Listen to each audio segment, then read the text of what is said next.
doença? Não, não é pré-requisito, eu comentei isso, porque justamente existem segurados que não ficaram afastados, são empregados e não ficaram mais de 15 dias afastados. Esses segurados, eles podem requerer mesmo não tendo usufruído do auxílio doença. Podem requerer normalmente, tá? Administrativamente. Só que o início do benefício vai ser a partir da data do requerimento. Então, quanto antes ele requerer, melhor, tá? A dúvida até comum, né? Mais alguém aqui presente, com dúvida? Com licença, eu vou levar o microfone aqui.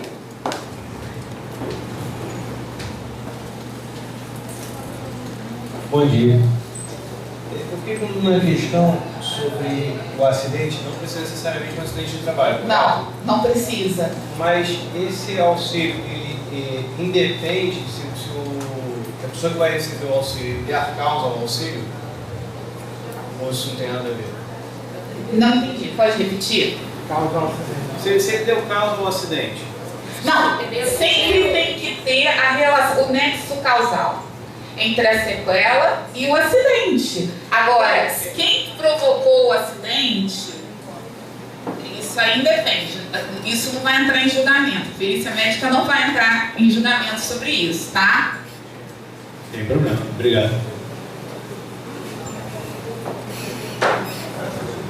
Na verdade não é uma pergunta, mas eu gostei muito que a doutora falou sobre os motivos que entende como indeferimento, né, tanto por parte administrativa e falta de popularização desse benefício. Sim. Além da falta de conhecimento dos segurados e dos próprios servidores, né, e operadores do direito, existe mais algum motivo, algum fator que a doutora entenda como contribuição para essa falta de entendimento? Isso. Olha, eu acredito que seja falta de informação mesmo, porque as pessoas falam muito de auxílio-doença, LOAS, né? E como é um benefício decorrente de um acidente, eu acho que isso ficou um pouco escondido. Obviamente, existem muitas pessoas que, geralmente, a parte jurídica, ela tem... É por isso que é importante que os senhores orientem os clientes de vocês, porque a população, em geral, ela não conhece esse benefício. E, geralmente, ela confunde auxílio-acidente com auxílio-doença acidentário. Então, os senhores, quando forem atender um cliente, podem indicar, olha, existe o auxílio-acidente, porque elas nem sabem que existem. Então, eu acho que é uma função nossa, que somos da área previdenciária, de informar, né, ainda mais agora que essa concessão foi ampliada administrativamente, tá? Antigamente, tinha que enquadrar lá, se vocês olharem no decreto, o anexo 3 do decreto 3.048, ele é um pouco restritivo, né? Agora ele ficou mais ampliado, então eu acredito que vai ter mais uma difusão maior, eu acredito. E quanto à instrução documental, processual, é porque a gente às vezes chega na nossa mão, né, um processo que foi muito mal instruído, ou sequer tem documento, né? Alguma dica aí pra gente poder melhorar isso? Ou já orientar a fazer desde o início, né, com um pouquinho mais de qualidade?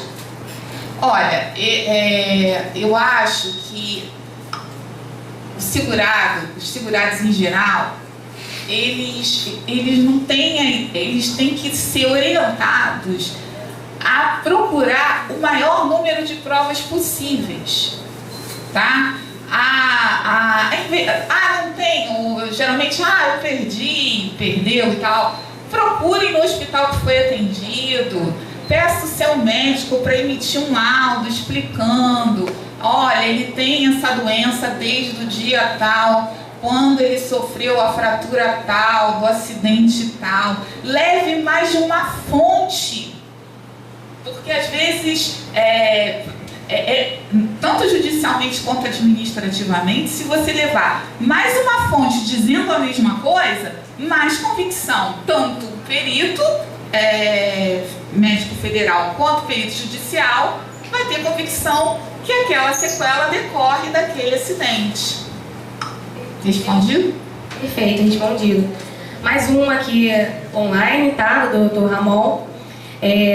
A doutora palestrante disse que a regra geral é essa, porém há situações como o empregado que ficou 14 dias afastado, que também faz jus, mas não recebeu o AD.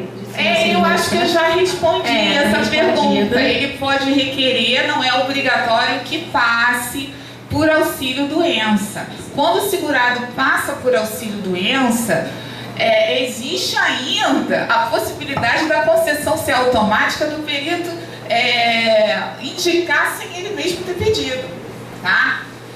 E também, se o perito não indicou, esse segurado também pode requerer.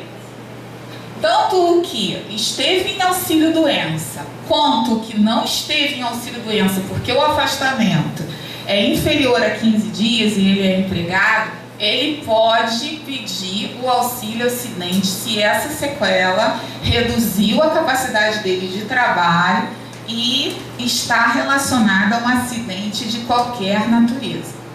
Perfeito. Mais alguma pergunta? A gente vai encerrar, então, aqui. Muito obrigada, viu, doutora Cris, por essas palavras, sua contribuição. Esse ponto de vista aí interno é fundamental para a gente, então tem um valor excelente. Eu estou à disposição. Muito obrigada.